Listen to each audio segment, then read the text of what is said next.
Jerry awoke one morning feeling very fresh. He had a wonderful night's sleep, and that was unusual considering his house was on a very main road.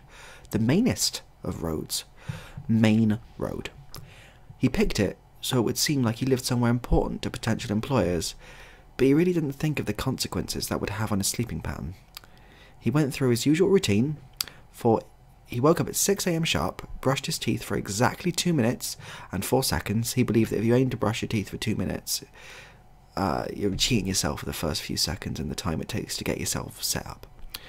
He would then put on his usual shirt and cardigan combination, of which he had 7 different copies of, one for every day of the week, as he likes to look good on weekends too.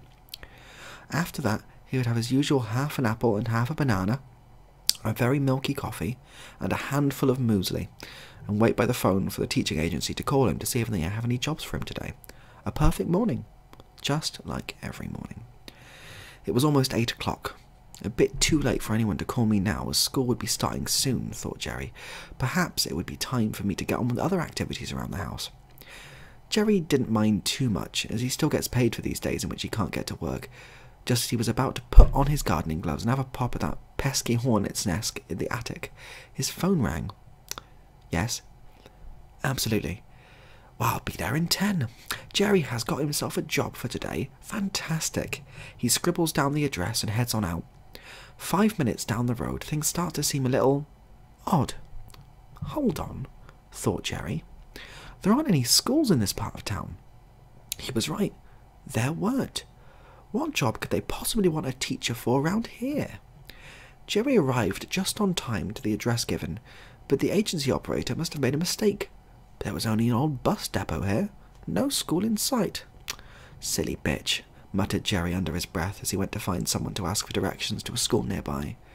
You that teacher, man? Oh. You that teacher, man? An unusually Bristolian voice echoed from the darkness of one of the warehouse doors. Jerry was very slowly approaching. Yes, I am. I'm looking for a school near here. I think there's been a mistake. Fell out of Jerry's mouth like butter sliding off a dinner plate. No mistake here. We need a teacher here to help talk some sense. Follow me. Jerry followed the man past a little office that was painted a very strange shade of blue and had bits of paper everywhere on the walls, and a desk that just looked like bus times. He must have spotted at least 5 calendars with naked women on them, and there were cans of oil lying round rather unnecessarily. Just through here into the main warehouse. Jerry was stood in the main warehouse looking for children, adults, or even a classroom. Nothing. There was, however, around 8 buses, parked in a semicircular fashion, all happening to be facing Jerry with their headlights on very dim.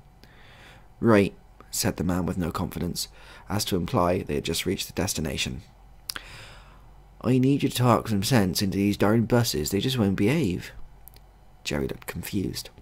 He then realised it must be a joke, and looked over at the man to confirm it was a joke. It most certainly was not a joke. At least not by the look on the man's face. He looked concerned for the buses, like something must be done.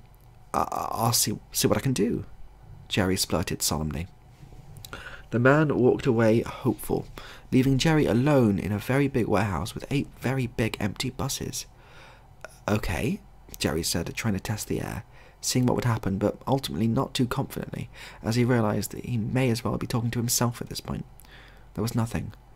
Not even a slight beep, or a dimming of the headlights. Plucking up the courage, Jerry thought he'd have a different approach. You've all been very naughty. Just like that, a roar of engines echoed throughout the warehouse. The buses had come alive. Jerry was astonished. The buses were listening to him intently. The headlights rose to look at him intently.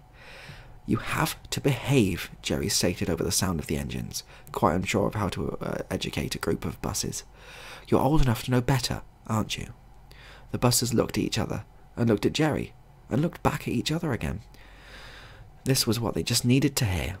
Just then, quick as a flash, the buses scooted over around the man and roared their engines apologetically. They listen to you, said the man sternly. Jerry was shocked at this revelation. Perhaps he has had a lot to offer the world now as someone who can communicate with these creatures. He was Jerry, king of the buses.